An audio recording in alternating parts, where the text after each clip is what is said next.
What's going on, guys, and welcome back to another episode of Torino Career Mode. This is episode number 97, and we start today's episode off here with a game against Milan in the TIM Cup semi-final second leg away at the San Siro. In the first leg, we beat Milan by 1-0. Roma are already through to the final. They beat our rivals Juventus by 3-2, so it's either going to be a Torino-Roma final or a Milan-Roma final. We did decide to rest the entire team as per usual, because even though a back-to-back sweep is still definitely on this season, the TIM Cup still isn't a big priority for me. The league is really tight and really tense. I don't really feel the need to play any first team players in this competition. If we go out, we go out. If we go through, we go through. I'm really not that fussed, but still, we take the first chance of the game here in the first 5 minutes as Gabbiadini goes down the left hand side, drills in a cross, picks out Ciro Immobile, and 5 minutes in, it's already Milan 0, Torino 1 as we celebrate in front of the travelling fans. And that goal there, I wouldn't say effectively puts us through, but it means that now, because we've got an away goal, Milan must score 3 goals on the night, and we've only played 5 minutes of the game. So, I came into this game and my main aim was literally just kill the game off, just pass that ball around, retain possession as well as possible, sometimes go on a counter, yes, but mainly just look to kill the game, kill the tempo, don't allow Milan any kind of flow, any kind of rhythm, any kind of spark in the game to try and create chances. And as you can see, that first chance was the first goal in the first 5 minutes. There was over an hour's worth of play until we got another chance because of the game I was playing in this one. Literally just possession-based football, but Florenzi got himself inside, rouletted around Alex, and the experienced Brazilian centre-back takes him down, and the Brazilian picks up a penalty and also a booking as well, I do believe. So penalty to Torino. It's going to be Poloski to stand up and take it. He came off the bench at half-time for Immobile, and he bangs in the penalty as well, doing the trademark celebration there. He came off the bench and he scores the goal that will surely now put us through to the final, because there's no way back for Milan now. They need to score 4 goals on the night, and it didn't look capable of scoring 1 because of the game I was playing. They just could not get the ball off me, and whenever they did, like here, Bonaventura finds Nocerino, they breach the defence, Lazarevic goes inside, but Falco at the back makes a really good stop, and we get the ball away. So still Milan 0, Torino 2. The final chance fell in stoppage time. Engels' header hits the bar, and eventually Milan get the ball away, but it was how it finished. Milan 0, Torino 2, and we are through to the TIM Cup final for a second year running. So really pleased with that. Again, I'll reiterate, it's not our main aim, it's the least of our worries, but look at the possession stat there, 68-32 in favour of Torino, 92% pass accuracy. Engels was the man of the match there. Look at how many times he passed the ball out from the back, only failed once. Yeah, it was just a game where it literally didn't really mean too much, but I still wanted to win, of course. But I knew exactly how to play that game. I knew exactly how to get us through right from the beginning, and there was literally no panic, there was no worry. I just knew exactly what to do. I knew we'd probably sneak an away goal from somewhere, because let's be honest here, we're on an amazing run right now, and obviously despite playing a weaker team, that team was still pretty decent, and I just knew that if we get ourselves that away goal, Milan probably won't be able to breach our defence, and even if they do, they've got to score 3 goals on the night. It probably was going to happen, and it didn't. So we are through to the TIM Cup final against Roma. Again, I'll reiterate again, it's not a big deal for us, this competition, but I don't believe I've ever had back-to-back sweeps in a series before. I know that obviously, I'm not sure if I've done it before, I might have done, but we did do it last season. We won every single trophy available.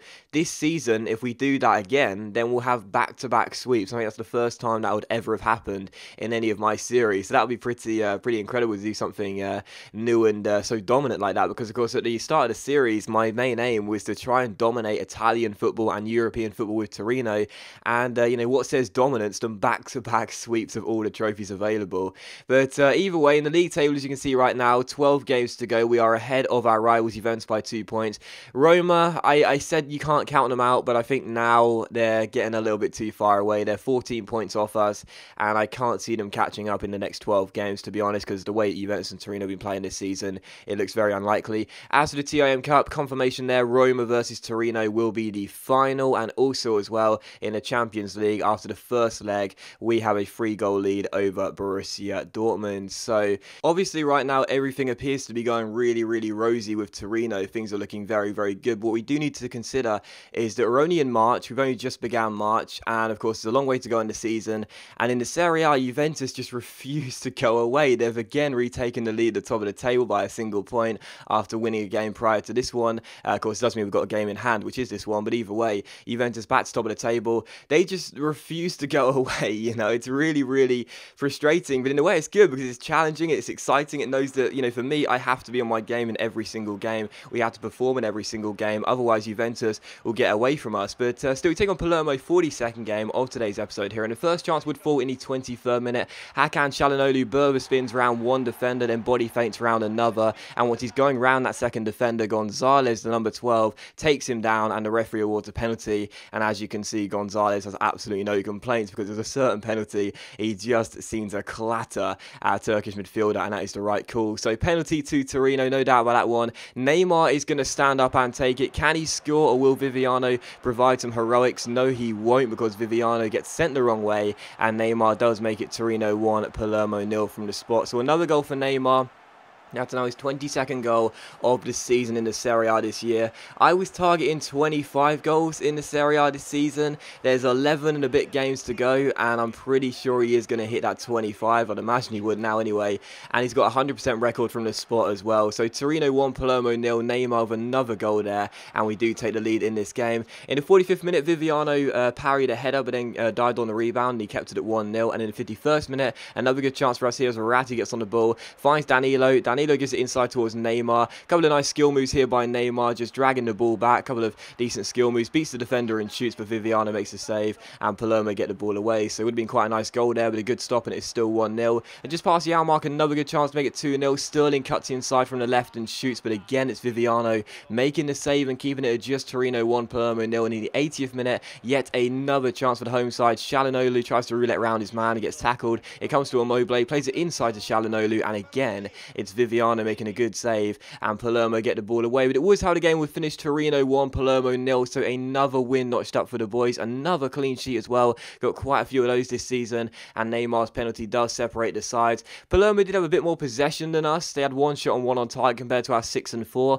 It certainly wasn't a dominant win, but Viviano in goal played quite well despite conceding the penalty. Well, he didn't concede a penalty, we let the penalty in, if you will, and we did get the win, and I felt deservedly so as well. And we do take on Dortmund, 43rd and final game of today's episode here, away at Signal Iduna Park in Germany. Taking on Dortmund here for our Champions League round of 16 second leg. Obviously, we won the first leg by 3-0, so coming into this one, you definitely would have fancied our chances. That's why, as you can see with the team, there were a couple of first-team players out there. Bernie was out there, Alexandra was out there as well, Neymar too, so 3 of the usual first 11 out there, but a lot of changes made to the team, so I didn't really feel like Dortmund were going to score 3 goals, and even if they did, I fancied our chances of at least getting ourselves 1 away goal, which would still see us through anyway. But the first incident would fall here in the 24th minute, where Schmelzer got himself a straight red card from the referee. And interestingly enough, there's been a couple of already key decisions in this episode. In the Milan game, the penalty; in the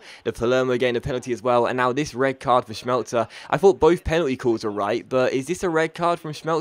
It's a bad challenge. It's a late one, but it's early in the game. He's not in any danger of scoring Baselli. Is it a penalty there? Sorry, is it a red card there? Definitely not a penalty there. Is it a red card there? I'm not too sure. You know, he's 38 yards from the goal. It was a late challenge. It was, you know, it was a bad challenge, let's be honest. You can definitely make a claim for a red card, but I think a booking would have sufficed there. Either way, the referee gives a straight red card to the Dortmund left back, and from the free kick, Gabbiadini's shot is saved, and a follow-up shot is also saved by Weidenfeller, and it's still goalless. But Dortmund now down to 10 men, trailing 3-0 on aggregate. It was going to be very, very difficult for them to get back in this tie. However, they weren't going to give up, and in the 44th minute, Marco Reus, a transfer target of mine in the previous 2 windows, did open the scoring in this game for Borussia Dortmund. Reus getting on to the end of a through ball and smacking it past Bernie and into the back of the net, and then for some reason these celebrations went on for like 30 seconds.